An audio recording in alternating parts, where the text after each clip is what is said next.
£746 million is being signed. MOU deal of MOU was signed by the Nigerian government for the port deals in Nigeria.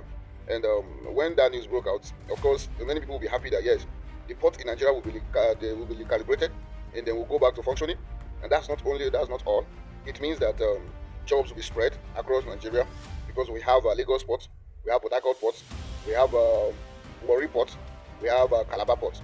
Now, and other minor ports that are within that axis, around that axis, right? So when this MOU was signed, a normal person will feel like, yeah, it's going to work for everybody. But here's the kicker: the £746 million that was signed by Tinubu's MOU is not for Warri Port, it's not for Port Harcourt port, it's not for Calabar port at all. It's for two ports in Nigeria, only two ports, which is the Tinkan Island port, and that's the Lagos Tinkan Island. Then we have the Apapa Quail ports. Those are the only two ports that money is meant for. Now, the question you ask is that why is it only in Lagos? Now you now understand the interest of those who signed that deal. Now, number one, the British are concerned of getting what we call interest in Nigeria. Everything they do in Nigeria, in Africa, is for exploitation and for their own selfish benefit. They don't do it for the benefit of others. They do it for only their own benefit. Now, Lagos is very close to where they can move their resources to their own country, and that is why they are really concerned about Lagos.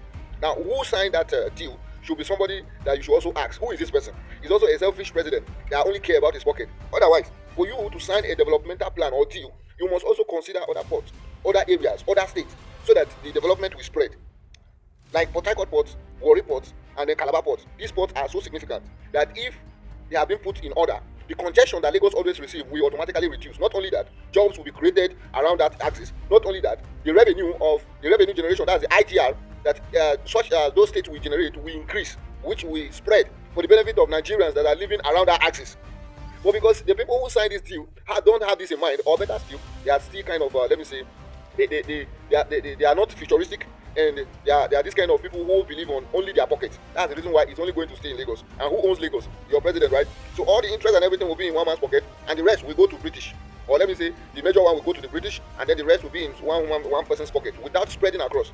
And how do you now tell them that this deal, these £746 million that they've signed, is going to be beneficiary to everybody? It's not going to be beneficiary to everybody because the end goal of it is for just selfish interest. So now your country be there too. Some persons are using taxpayers' money going out to get deals that will only benefit them, not for the generality of the people. So it's just funny, right? It's funny, but that's the reality. So do well to share this video and let it get to whomever it may concern. Thank you. Bye.